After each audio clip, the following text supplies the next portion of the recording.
아주 오래된 일입니다. 상담대학원 다닐 때 일인데요. 총신대에서 세미나가 하나 있었습니다. 그래서 집 앞에서 이제 택시를 잡고 이제 가려고 택시를 탔는데 이미 앞자리에 어느 여성분이 앉아 계신 거예요. 그래서 택시 기사가 동승을 시켰구나 이런 생각이 기분이 언짢았습니다. 그래서 가만히 앉아 있었는데 이 기사님이 저를 보시더니 손님 죄송합니다. 제 갈비뼈입니다 이러시는 거예요. 아냅니다 이러도 되는데 갈비뼈입니다 이러니까 냄새가 나잖아요. 그래서 혹시 기사님 교회 다니세요? 그랬더니 네, 이 근처 어디 교회를 다닌답니다. 그래서 진짜 이제 조금 뒤에 아내분이 내리셨습니다. 그리고 이제 기사님이 총신대까지 가는 길에 자기 인생을 읊어주시는 거예요. 아내랑은 교회에서 만나셨답니다. 성경 공부를 하다 만났는데 그때 마침 에스더서를 공부하고 있었대요. 에스더서에 그런 말씀이 나오더랍니다. 이때를 위함이 아니겠는가. 저 여인을 만나게 하시려고 나를 이 자리에 두셨구나. 그런 생각에 꼭 잡아야겠다 해서 성경 공부를 끝나고 엄청 쫓아다니다가 결혼을 하셨답니다. 결혼을 살다 보니 왜 힘든 날이 없었겠냐 그러시면서 그때 배웠던 그 성경 공부에서 나왔던 구절인 내가 죽으면 죽으리다 이런 말씀으로 아내도 그렇고 자기도 그렇고 인생을 살아오다 보니까 매일이 감사하고 또 행복하고 천국을 삽니다 이런 이야기를 해주셨습니다. 마음이 따뜻해졌어요. 그래서 이제 택시에서 내려서 이제 세미나를 들어갔는데 그날 또 교수님이 이제 새로운 흥미로운 얘기를 하나 들려주십니다. 옛날 일이니까요. 그 금강산 관광이 이제 열렸을 때 금강산 관광을 다녀오셨답니다. 근데 금강산 관광을 가더라도 가이드가 있을 거잖아요. 근데 그 가이드가 재미있는 얘기를 해주셨대요. 그래서 버스에서 내렸는데 자기를 붙들더랍니다. 얼마 전에 현대그룹에서 형제들이 와가지고 관광을 했답니다. 버스에 올라탔는데 같은 형제들인데 나란히 앉지 않고 다 창가를 보고 따로따로 자리에 앉더라 이런 얘기를 하면서 그 집 형제들이 서로 사이가 안 좋냐고 이런 이야기를 교수님한테 물어보더랍니다. 그 두 이야기를 그날 이제 듣고는 집에 돌아가는 길에 좀 생각이 많아졌습니다. 잘 산다는 게 뭘까? 잘 산다는 게 뭘까? 이런 질문이 떠올랐어요. 네, 잘 산다 이거를 국어 사전에서 찾아보면 부유하게 살다 이런 뜻이 먼저 나옵니다. 그런데 잘 살다에는 부유하게 살다 말고도 여러 뜻이 있습니다. 며칠 전에 중국에 있는 이제 남편과 영상통화를 했습니다. 이런저런 얘기를 하다가 남편이 이러는 거예요. 신혜야 참 세월이 빠르다. 시간이 빠르다. 벌써 결혼한 지 20년이 흘렀어. 이제 그러더니 하는 말이 근데 나 참 그 시간 동안 잘 산 것 같아. 이렇더라고요. 잘 산 것 같아. 네. 그 잘 살았다라는 표현은 부유하게 풍족하게 아무 문제 없이 살았다 이런 표현이 아니잖아요. 그래도 그 시간 동안 참 열심히 살았어. 뿌듯해. 뭐 이런 뜻이겠죠. 뿐만 아닙니다. 잘 산다라는 뜻에는 우리가 가끔 이런 말 하잖아요. 뭐 그 집 그래서 이제는 잘 산대. 그 부부 결혼해서 잘 살고 있어. 이런 표현 쓰잖아요. 이건 무슨 뜻입니까? 관계적인 차원에서 행복하게 잘 사냐 이런 걸 물어보는 거잖아요. 단어는 같지만 뜻은 이렇게 좀 다르다는 겁니다. 오늘 제가 여러분과 함께 나누고 싶은 이야기도 그렇습니다. 단어는 같지만 전혀 다른 뜻인 한 단어를 소개할 텐데요. 바로 우리가 많이 오해하고 있는 단어인 영생에 대한 이야기입니다. 오늘 특별히 요한일서 1장 1절에서 4절 말씀 바탕으로 해서 예수님이 우리에게 주셨던 그 영생이 어떤 의미인지에 대해서 오늘 좀 같이 살펴보고자 합니다. 민수기가 끝났습니다. 그리고 오늘부터는 요한서신을 이제 차례대로 하반기에 보게 될 텐데요. 요한서신을 시작하는 첫날이니까 개론적인 이야기를 잠깐 하고 넘어갈까 합니다. 요한서신, 요한일서를 비롯해서 요한2서, 3서의 저자는 우리가 다 알듯이 요한입니다. 뭐 다른 의견들이 있긴 하지만 초대 교회의 각종 전승들이나 또 교부들의 자료를 보면 한결같이 이 서신의 저자가 요한이다 이렇게 증거하고 있고 뿐만 아니고 두 가지 이 사실을 뒷받침해 주는 근거가 있는데요. 오늘 1절 말씀에 보면 내가 그분을 보았고 들었고 함께 만졌다 이런 이야기가 있죠. 때는 이미 예수님이 돌아가신 지 60년이 지난 이후였습니다. 그럼에도 불구하고 그때까지 살아남아 있던 요한이 내가 직접 예수님과 함께 살았었어 라고 이렇게 밝히고 있잖아요. 뿐만 아니고 두 번째로는 어떤 문체 그리고 서술 방식 자주 사용하는 어휘 그리고 강조점 등이 요한복음과 상당히 많이 닮아 있습니다. 그래서 이 요한서신의 저자를 많은 학자들이 요한이라고 보고 있어요. 언제 쓰여졌느냐? AD 90년에서 95년 사이에 사도 요한이 그 기독교 박해가 일어날 때 반모섬에 유배되기 직전에 그 에베소 지역을 중심으로 목양하고 있었는데 이제 그때 에베소에서 쓰여졌다라고 그렇게 추정하고 있습니다. 그럼 누가 수신자냐?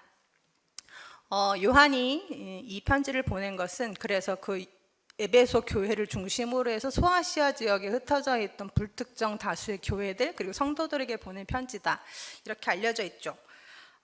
이 서신서를 쓴 이유가 중요한데요. 모든 서신서에는 그 서신서를 보냈던 이 저자의 어떤 뚜렷한 목적과 이유가 있습니다. 그러면 요한 서신은 왜 요한이 작성했냐 이런 질문이 생기죠. 이건 그 당시 교회들이 직면했던 이제 큰 문제들과 이제 밀접한 관련이 있는데 그 당시 두 가지 문제가 있었습니다. 첫 번째는 외부적인 박해였죠. 로마의 도미티아누스 황제 때 이제 핍박이 심했으니까요. 이제 그때가 이제 막 시작될 무렵이었고, 또 하나는 그거보다 더 큰 문제는 내부적인 문제였는데 그 당시에 출현했던 그 이단들이죠. 초기 영지주의자들이 교회 안으로 들어와서 이 기독교 정통, 이 교리, 복음에 대한 것들을 미혹하고 교회를 크게 흔들어 놓는데 이 이제 두 가지 문제가 있었다는 거예요. 그래서 이 영지주의에 대한 교회의 어떤 회방 또 이 미혹에 대해서 이제 사도 요한이 이 에베소 교회뿐만 아니라 그 지역에 있던 교회들을 지키기 위해서 이제 썼다 이렇게 밝혀져 있습니다. 그래서 영지주의에 대해서 좀 잘 알아야 합니다. 영지주의는요 헬라 철학이죠. 특히 플라톤의 그 이원론에서 많은 영향을 받았습니다.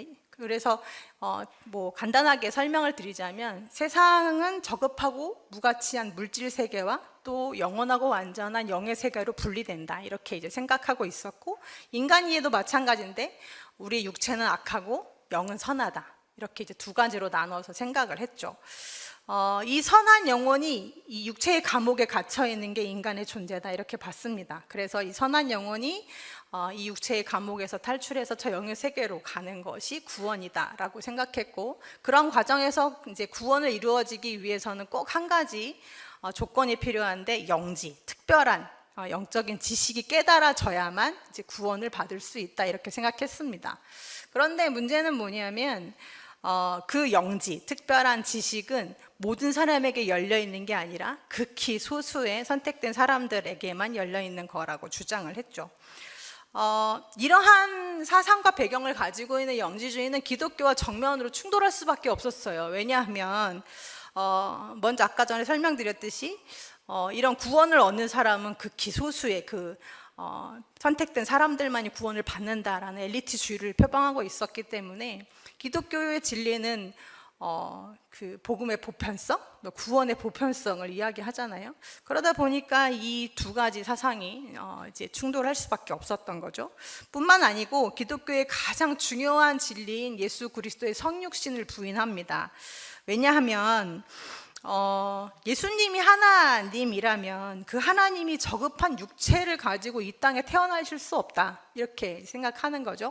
뿐만 아니고 이 육체에 묶여있던 영혼이 이렇게 탈출해서 영적인 세계로 가는 것이 구원인데 기독교는 오히려 하나님이 이 저급한 물질 세상으로 내려오셨잖아요. 이들의 신념에선 도저히 이게 납득이 안 되는 겁니다. 그래서 이들은 결국 가현설이라는 걸 주장합니다. 가현설 뭐냐면 예수님이 실제로 육체를 입고 오신 게 아니고 그렇게 보였을 뿐이다 라고 하는 거죠. 가장 그 중에서 또 유명한 사람이 누구냐면 세린투스라는 사람인데, 세린투스는 어떤 주장을 했냐면 예수님께서 요단강에서 세례 받으실 때 하늘에서 그 비둘기처럼 이제 그리스도의 영이 내려오잖아요. 그래서 성령이 내려와가지고 그 예수 그리스도 안에 머물다가 많은 기적과 능력을 행하고 십자가에 달리셔서 죽기 직전에, 고통받기 직전에 떠났다 이렇게 이제 주장하는 겁니다. 그래서 십자가에서 고통을 받았던 건 그리스도가 아니라 인간 예수였다 이렇게 주장하는 사람들이 이제 나타나기 시작했습니다. 뿐만 아니라 하나님 앞에서 모두가 다 평등하고 그 하나님이 인간들을 사랑하셔서 이 땅으로 내려오셨다 그래서 우리를 구원하셨다라는 이 기독교의 진리가 그 당시 사람들에게 불편할 수밖에 없었던 이유는 어떤 이 영지주의자들의 어떤 영적인 우월감, 그렇죠? 영적 우월주의에 심각한 타격을 주었을 뿐만 아니라 사회 문화적으로도 이제 문제가 있었는데, 그게 뭐냐면 그 당시 로마 사회를 지탱하고 있었던 건 노예 제도였어요. 인구의 3분의 1이 노예였습니다. 그걸 당연시 여기고 있던 세상에 만약에 이 복음이 들어가기 시작하면 이 노예 제도가 붕괴될 것이 뻔했기 때문에 기득권을 가졌던 사람들은 이 기득권을 포기하기가 쉽지 않았던 거죠. 기독교의 진리를 단순히 거부하는 차원을 넘어서 이렇게 기독교를 박해하고 또 이 진리를 미혹하는 것들은 당연할 수밖에 없었다라는 뜻입니다. 쉽게 말해서 나는 너랑 달라. 나는 너보다 우월해. 나는 선택을 받았고 너는 선택받지 못했어. 나는 구원을 받았지만 너는 영원히 구원받지 못할 거야. 너는 그러니까 그렇게 사는 건 당연해. 네, 이렇게 모두가 생각하고 있는 세상에 기독교 진리는 파장을 일으킬 수밖에 없었다라는 겁니다. 그런데요, 이런 영지주의가 교회까지 들어왔습니다. 교회 안에서도 마찬가지지만 세상 속에서도 이 영지주의가 큰 해악을 끼치고 있었던 이유는 이것인데요, 그들이 만들어낸 이제 두 가지 양상 때문이에요. 영지주의자들은 본질적으로 육체는 악하다 이렇게 생각했잖아요. 그러니까 어떤 사람들은 그 악한 육체를 철저히 억압하고 고통을 가하는 방식으로 철저한 그 금욕주의로 흘러갔고, 또 어떤 사람들은 내 영은 이미 구원받았기 때문에 육체로는 무슨 짓을 해도 괜찮다 이렇게 생각했단 말이에요. 그런 사람들은 철저한 쾌락주의, 방탕주의로 흘러갈 수밖에 없었습니다. 그런데 금욕주의든 방탕주의든 두 개가 다 문제가 되는 이유는 뭐냐면 이 사람들의 삶 속에서 사랑을 찾아볼 수 없었다라는 거죠. 이런 영지주의가 결국 교회 안으로까지 흘러 들어와서 예수 그리스도의 성육신에 대한 복음의 핵심 진리를 흔들고, 또 하나님의 자녀로서 마땅하게 의와 진리와 사랑을 실천하면서 살아야 할 이 그리스도인들의 삶마저도 미혹하는 사태들이 벌어졌어요. 요한서신뿐만 아니라 요한계시록을 쭉 읽다 보면 그래서 박해뿐만 아니라 이 당시에 많은 이단들이 교회에 들어와서 많은 문제들을 일으켰고, 이것들이 이제 교회를 힘들게 했다라는 어떤 이런 기록들을 심심치 않게 많이 찾아볼 수 있습니다. 요한이 사역했던 에베소 교회도 얼마 전에 이 이단들로 하여금, 영지주의자들로 하여금 엄청난 큰 일을 겪고 난 다음이었는데요, 그 말씀이 요한일서 2장 18절 19절 말씀에 있습니다. 같이 한번 읽어볼까요? 시작. 아이들아, 지금은 마지막 때라. 저 그리스도가 오리라는 말을 너희가 들은 것과 같이 지금도 많은 저 그리스도가 일어났으니 그러므로 우리가 마지막 때인 줄 아노라. 그들이 우리에게서 나갔으나 우리에게 속하지 아니하였나니 만일 우리에게 속하였더라면 우리와 함께 거하였으려니와 그들이 나간 것은 다 우리에게 속하지 아니함을 나타내려 함이니라. 아멘. 네. 에베소 교회도 한바탕 이들로 인한 이제 소동이 있었던 다음이었고, 그래서 요한은 이렇게 이제 부비박산이 난 교회 안에서 이 영지주의자들의 거짓 가르침에 미혹됐던 교인들이 다시금 바른 진리, 바른 복음을 알아서 다시는 이런 거짓 가르침에 미혹되지 않도록 해야 할 책임이 있었습니다. 진짜 영생이 무엇인지 그 영생을 소유한 자들로 하여금 이 세상 속에서, 교회 속에서 어떤 삶을 살아가야 하는지를 다시 가르쳐야 할 필요성이 있다는 거죠. 그래서 이것이 사도 요한이 요한일서를 기록한 이제 배경이 됩니다. 요한은 이제부터 이제 그 진리에 대해서, 우리가 믿는 복음에 대해서 가르치기 시작하는데요, 첫 번째가 예수님의 성육신 사건에 대한 것을 이제 가르치죠. 그러면서 그 성육신이 거짓이다라고 주장하는 사람들에게 아니다라고 이야기하죠. 내가 직접 그 예수를 보았고 들었고 만졌고 경험했다, 내가 증인이다, 이렇게 밝히고 있어요. 요한일서 1장 1절과 2절 말씀 읽어볼 건데요, 이해를 좀 더 쉽게 돕기 위해서 제가 공동번역 성경을 가져왔습니다. 같이 한번 읽어보겠습니다. 시작. 우리는 생명의 말씀에 관해서 말하려고 합니다. 그 말씀은 천지가 창조되기 전부터 계셨습니다. 우리는 그 말씀을 듣고 눈으로 보고 실제로 목격하고 손으로 만져보았습니다. 그 생명이 나타났을 때 우리는 그 생명을 보았기 때문에 그것을 증언합니다. 우리가 여러분에게 선포하는 이 영원한 생명은 아버지와 함께 있다가 우리에게 분명히 나타난 것입니다. 네, 요한이 왜 이런 글을 썼는지 이제 감이 잡히시죠? 네, 그 예수님은 가짜다. 가연설을 주장하는 사람들에게 예수님은 진짜 육체로 오셨다. 내가 봤다, 내가 만졌다, 내가 같이 살았었던 증인이다라고 이야기하고 있는 거예요. 이때는 예수님을 직접 목격했던 그리고 함께 살았던 초기 사도들뿐만 아니라 초기 증인들이 다 죽고 난 이후입니다. 바울과 베드로마저도 순교한 지 20년이 지난 다음이었거든요. 그런데 그때까지도 예수님을 직접 목격했던 한 사람이 살아 있었으니 그게 바로 자신, 사도 요한이었던 것입니다. 그래서 온 세상이 그 예수님을 직접 보지 못했기 때문에 자기들이 가진 추측과 철학으로 그럴 거다라고 말했을 때 요한은 직접 본 사람의 그 직접적인 직업만큼 얼마나 더 큰 견고한 근거가 어디 있겠습니까? 그러니 자기가 그 예수 그리스도의 증인을 자처하고 나섰던 거죠. 그래서 이 확실한 확증 위에서 이 이단들이 왜곡한 구원관이 뭔지, 또 그들의 어떤 사상 속에 어떤 오류가 있는지를 요한 1서에서 이제 쭉 밝히고 있는데요. 오늘 돌아가셔서 요한 1서 쭉 읽어보시면 좋겠다 싶습니다.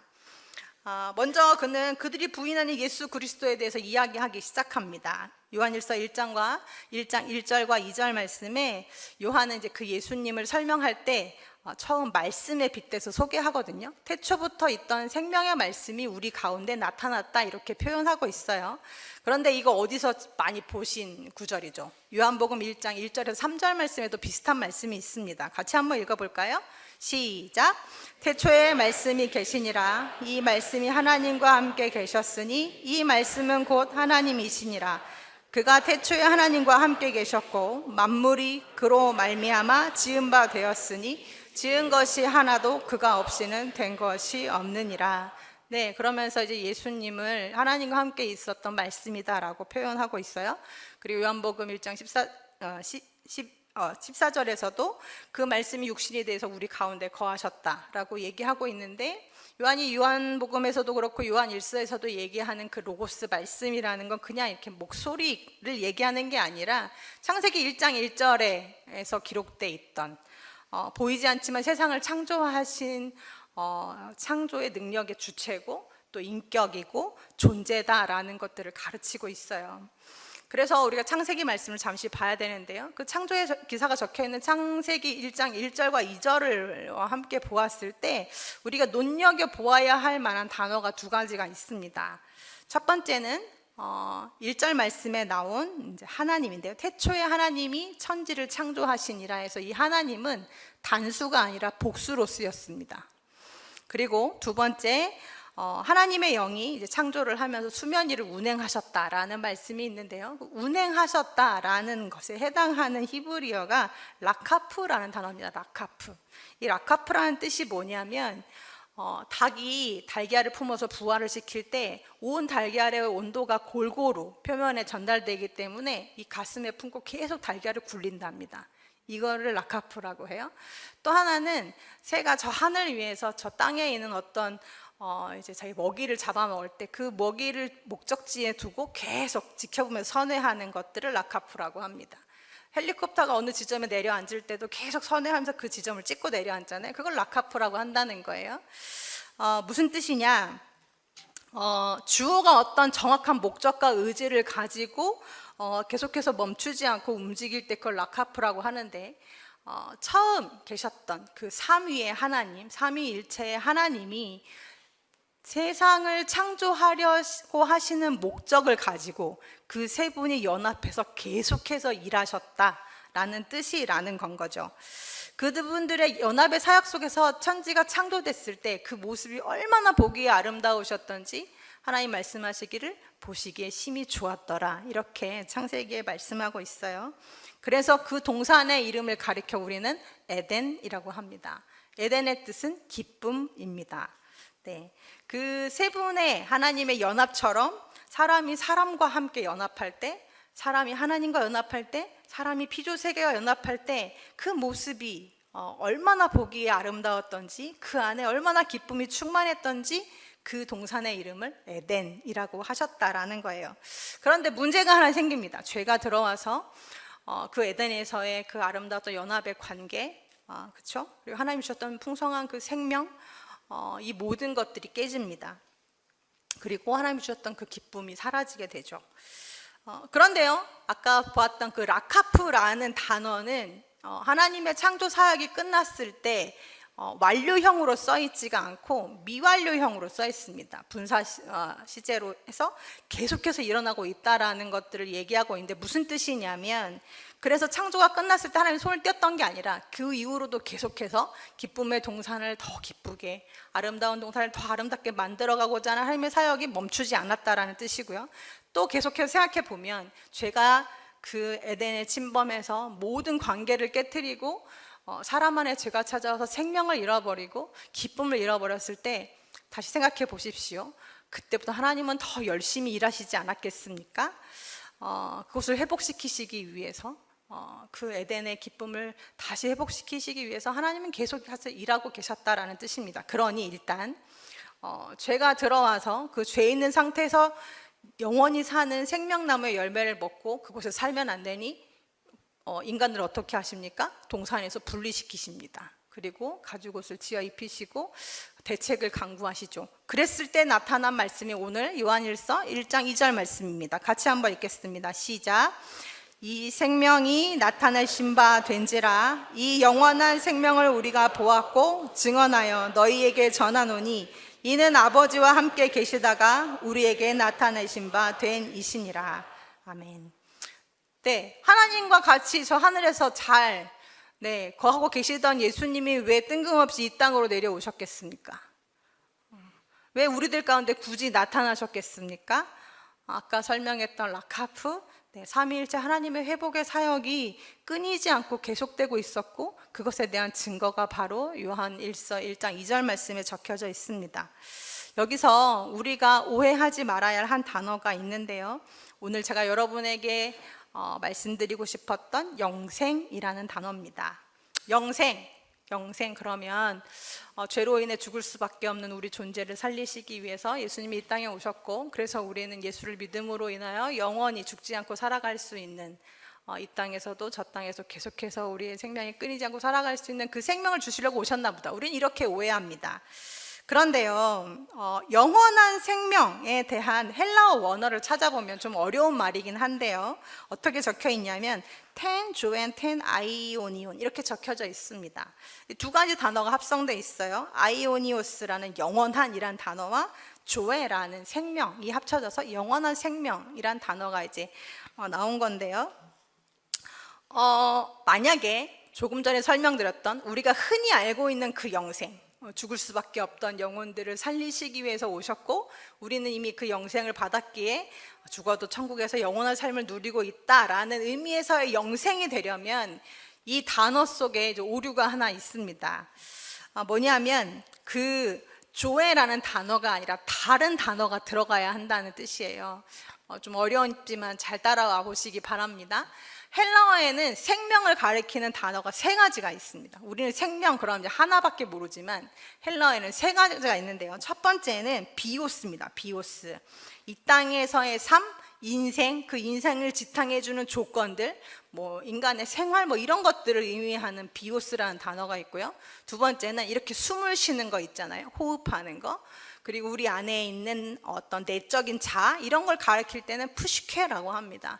그리고 마지막 조에는 뭐냐면 그것들을 뛰어넘어서 어떤 인간의 존재, 질적인 삶, 어떤 의미 있는 존재, 그래서 그 하나님이 주셨던 생명을 가르칠 때는 우리는 조회라고 한다는 거죠. 만약에 우리가 이해하고 있는 영생이라면 이 단어 속에 어떤 단어가 들어와야 합니까? 비오스 혹은 푸시케가 들어와야 합니다. 그런데 그 영생이란 단어에는 비오스와 푸시케가 아니라 조에라는 단어가 들어가 있다라는 거예요.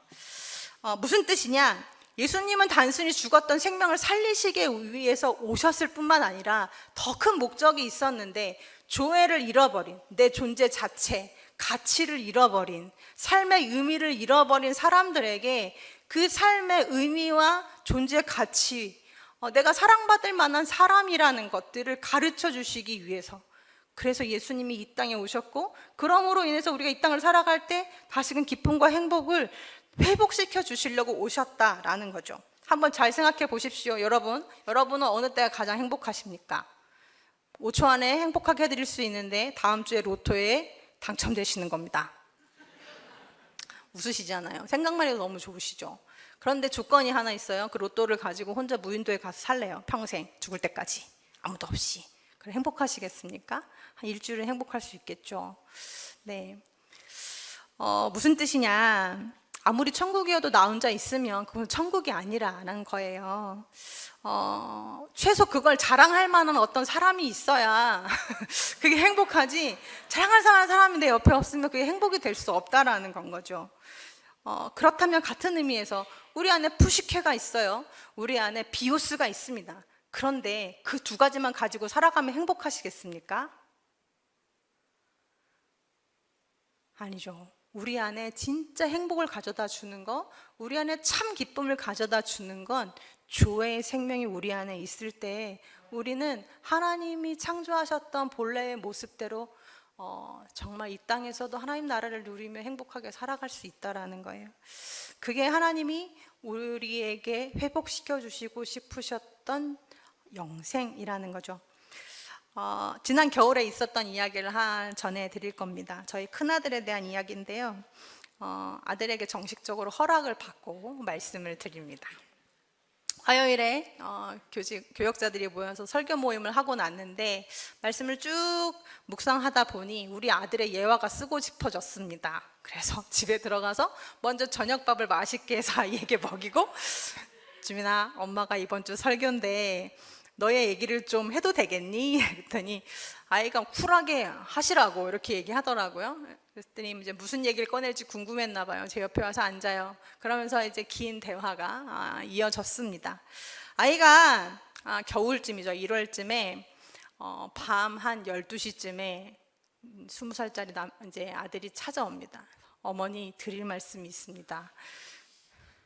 무섭잖아요. 제가 밤 12시에 나한테 할 말이 대체 뭘까? 그랬더니 이 아이가 저한테 이렇게 얘기하는 거예요. 다짜고짜. 어머니, 저는 하나님이 없는 것 같습니다. 하나님이 믿어지지 않습니다. 하나님은 그동안 내가 하나님께 구할 때, 도움을 요청할 때 나의 기도를 들어주시는 분이라고 생각하고 믿어왔는데 그 하나님이 없는 것 같다라는 결론에 다다랐다. 그 마음으로 이 예배의 자리에 나와서 앉아있는데 너무 괴롭다, 이런 얘기를 하면서 자기는 앞으로 예배에 오지 않을 거다. 뿐만 아니라 이틀 뒤에 있는 청년들이 수련회도 가지 않을 거다. 폭탄 선언을 했습니다. 당황스러웠어요. 왜냐하면 5년 전에 틴지에서 잘 제자 훈련을 받고 이곳에서 여러분들을 향해 신앙 고백을 했던 친구거든요. 기도시키면 뭐 하나님 사랑합니다 이런 얘기도 하는 친구인데 갑자기 그런 얘기를 하니까 제가 너무 당황스러웠습니다. 이런 일이 있을 수도 있구나, 이런 생각에 이제 아이에게 그래도 얘기해줘서 고맙다, 그럴 수 있지, 얘기하기 힘들었을 텐데 이렇게 엄마한테 얘기해줘 너무 고맙다 이러면서, 엄마가 너무 당황스러운데 조금만 생각을 해보고 너한테 얘기를 해주겠다, 이렇게 얘기를 하면서 한 가지 제안을 했는데, 주민아, 그럼에도 불구하고 방황은 좋지만 교회 울타리 안에서 방황하면 어떨까? 그래줬으면 엄마는 참 좋겠다. 그리고 마지막까지 너가 할 수 있는 한 최선을 다해서 노력을 해봤으면 좋겠는데 그게 청년누리 수련회다. 거기는 꼭 갔다 와라. 갔다 와서 다시 얘기하자 하고 그냥 밀어 넣었어요. 고맙게도 아이가 가줬습니다. 잘 견뎠어요. 잘 견디고 그곳에서 좋은 형과 누나들을 만났고, 네, 어쨌든 지금 교회 울타리 안에서 방황하고 있는 중입니다. 그리고 7개월이 흘렀습니다. 그 친구 이야기가 떠오르는 거예요. 그러면서 이제 아이에게 물었습니다. 왜 그때 그런 얘기를 했니? 지금도 너의 그런 생각은 변함이 없니? 그랬더니 아이가 하나님은 나를 도와주시는 분이라는 것에 대한 인식은 변함이 없답니다. 그런데 한 가지 달라진 게 있는데, 그분이 내 기도를 들어주시든 내 바람을 들어주시든 그렇지 않든지 간에 그럴 만한 뜻이 있겠지, 지금은 이렇게 포기했답니다. 참 고맙다. 이 아이 안에서 뭔가 일어나고 있다는 것이 참 감사하다, 이런 생각이 들었습니다. 그러면서 이제 아이와 신앙에 대한 이야기들을 나누게 됐어요. 주민아, 근데 너 그때 왜 그런 이야기들을 엄마한테 했던 거야? 왜 하나님이 없다고 생각해? 이렇게 얘기했더니 아이가 하는 말이 자기 인생에서 힘들었던 순간순간들이 있었답니다. 뭐 학교 생활도 그렇고, 뭐 시험도 그렇고, 입시도 그렇고, 참 힘들었고, 자기 나름대로는 열심히 애를 썼답니다. 기도도 열심히 했는데 그 결과가 그렇게 만족스럽지 못했다. 그래서 그랬다. 이런 얘기를 하는 거예요. 그러면서 제가 이런 얘기를 줬어요. 주민아, 엄마는 신앙은 그런 거라고 생각해. 신앙은 일방적인 게 아니야. 너의 어떤 치성이, 너의 어떤 그런 하나님을 향한 기도가 가득 채워졌을 때 하나님이 너에게 응답하시거나 그런 게 아니고, 또 하나님은 뜻이 하나여서 너를 어떻게든 그 길로 막 이끌어 가시고 강압적인 분이 아니고, 하나님은 인격적인 분이어서 때로는 너의 기도에 거절하실 때도 있고, 하지만 네가 간구할 때 하나님 뜻을 변화시켜 주시는 분이기도 해. 하나님은 그런 분이야. 엄마는 하나님은 그런 분이라고 생각해. 아이가 끄덕끄덕합니다. 그러더니 이 녀석이 한마디를 더 붙이는 거예요. 엄마, 근데 이런 신앙이 성장해 갈 때는 사랑이 필요하다는 걸 요즘에 깨달아요. 이렇게 얘기하는 거예요. 그게 무슨 소리야? 그랬더니 아이가 하는 말이, 최근에 이제 청년누리 수련회를 가서 특강을 들었는데 애착에 대한 이야기를 들었답니다. 애착에는 안정형 애착과 불안형 애착과 회피형 애착이 있는데, 건강한 가정 안에서 부모에게 충분한 사랑을 받은 사람은 안정형 애착을 가진다, 이렇게 들었대요. 자기는 아무리 생각을 해봐도 부모가 충분한 사랑을 준 것 같더랍니다. 그런데 나는 왜 이렇게 불안하지? 내 인생은 왜 이렇게 두렵지? 이런 고민을 하다 보니 다다른 결론이 있는데, 내가 나를 사랑하지 못했구나, 이런 걸 요즘에 깨닫고, 내가 나를 사랑할 수 있을 때 나도 온전히 하나님을 사랑할 수 있고 신앙이 자라겠구나 라는 생각들 요즘에 한다는 이 기특한 얘기를 해주더라고요. 네, 아이가 많이 자랐습니다. 그런데 그날 제가 아들에게 이후에 들려준 이야기가 바로 요한이 그 에베소 교회 성도들에게 이 요한 서신을 통해서 들려주고 싶었던 메시지와 똑같았어요. 무엇이냐? 아이한테 물었죠. 주민아, 그렇다면 너가 그렇게 사랑받을 만한 존재라는 걸 누가 나에게 어떻게 증명해 줄 수 있어? 넌 그걸 어떻게 깨달을 수 있어? 라고 질문했습니다. 하나님이신 예수 그리스도가 그 하늘을 버리고 자신의 존재를 버리고 이 땅에 내려오셔서 자신을 십자가에 못 박아서 너는 그만한 존재야, 내가 내 목숨을 죽어도 살릴 만한 존재야 라는 그 복음의 메시지 외에는 이 세상에 그 어떤 것도 나를 사랑받을 만한 가치가 있다고, 나는 그럴 만한 자격이 있다고 줄 수 있는 메시지가 없습니다. 그래서 예수님이 이 땅에 오신 거야. 너를 위해 돌아가신 거야. 그걸 믿으면 내가 나를 사랑할 수 있게 돼. 그런데 제가 한마디 더 붙였습니다. 그런데 주민아, 그러한 영적인 깨달음 외에 한 가지가 더 있어. 하나님은 사람을 통해서도 일하신다. 너에게 좋은 부모를 주시고 좋은 어른들을 주시고 좋은 친구들과 또 동료들을 주셔서 너를 온전히 용납하고 사랑받는 그 경험을 통해서 내가 참 사랑받을 만한 가치가 있구나라는 걸 하나님은 너에게 오늘도 깨닫게 해주셔. 그 안에서 정말 네가 복음을 알았으면 좋겠고 그렇게 신앙을 키워갈 수 있는 존재가 됐으면 좋겠다, 그런 이야기를 아들과 나누는데요. 제가 오늘 요한이 마지막에 했던 말씀을 그래서 그날 밤에 깨달았습니다. 요한이 3절과 4절 말씀에 이렇게 얘기하거든요. 우리가 보고 들은 바를 너희에게도 전함은 너희로 우리와 사귐이 있게 하려 함이니 우리의 사귐은 아버지와 그의 아들 예수 그리스도와 더불어 누림이라. 우리가 이것을 쓰면 우리의 기쁨이 충만하게 하려 함이라. 제가 하는 복음을 그 아이에게 전하는데 너무 기뻤습니다. 내가 하는 하나님을 그 아이에게 소개하는데 제 안에 너무 큰 기쁨이 있었습니다. 요한이 지금 그 하나님, 그 참된 복음을 전하면서 그 기쁨을 누리고자 이 에베소 교회 교인들에게 초청하고 있는 것입니다.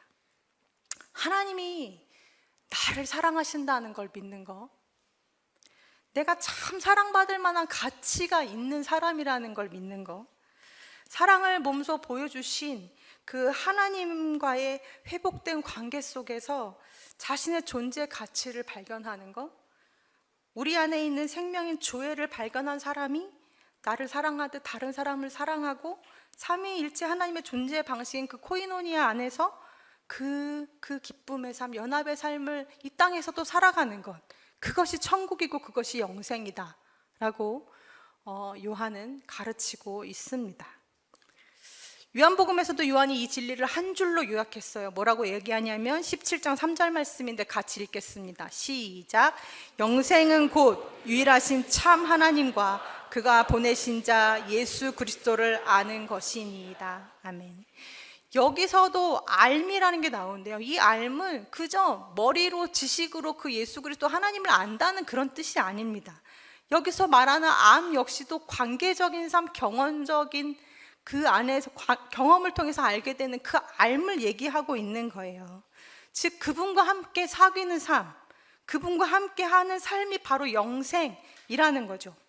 그것이 우리를 참 가치롭게 하고 우리 삶에 참 행복과 기쁨을 가져다 준다라고 이야기하고 있습니다.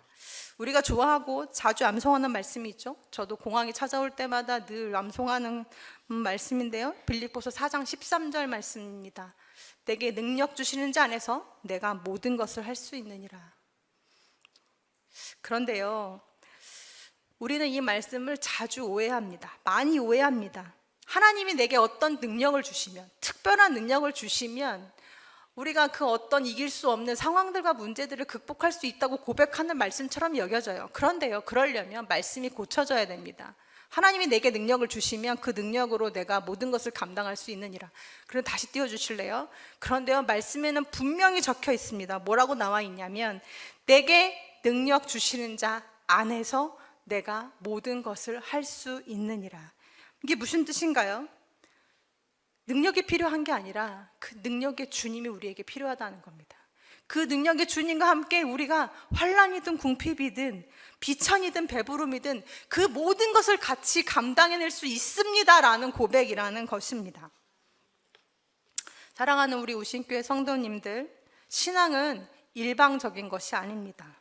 지극히 관계적인 것입니다. 우리를 창조하시고 사랑하셔서 오늘도 우리 안에서 끊임없이 라카프 하셔서 내 존재를 회복시키시고 에덴에서 이루었던 우리 그 관계의 온전한 연합을 이루시고 에덴에서 경험했던 그 풍성한, 세상에서는 누릴 수 없는 그 기쁨과 행복을 누리게 하시려는 그 하나님의 사역에 우리를 내드리는 것, 함께 동참하는 것, 하나님의 존재 방식처럼 우리도 내 곁에 있는 사람들을 함께 사랑하고 내 자신을 사랑하고 하나님을 사랑하면서 이 땅에서도 영생을 누리며 살아가는 삶, 이것이 하나님이 우리에게 주시고 싶으셨던 선물이었습니다. 성도님들, 요한이 마지막까지 예수님을 보고 경험했던 증인으로 정말 유일했잖아요. 온 교회들이 그 예수님을 알고 싶어서, 그 말씀을 듣고 싶어서 사도 요한을 초청해서 말씀을 부탁드렸답니다. 그런데 요한이 그 강단에 설 때마다 늘 똑같은 얘기를 했답니다. 여러분, 자신을 사랑하십시오. 이웃을 사랑하십시오. 그리고 하나님을 사랑하십시오. 이것이 복음의 전부입니다. 영생을 얻고 누리는 자로 여러분 곁에 또 이 영생이 간절히 필요한 그 누군가가 있을 것입니다. 그에게 예수 그리스도의 복음인 사랑을 증거하고 전함으로 그에게 생명을 불어넣고 생명을 회복시켜주는 그 기쁨의 영생의 삶을 함께 살아가는 저와 우리 우신교회 성도님들 되시기를 간절히 소망합니다.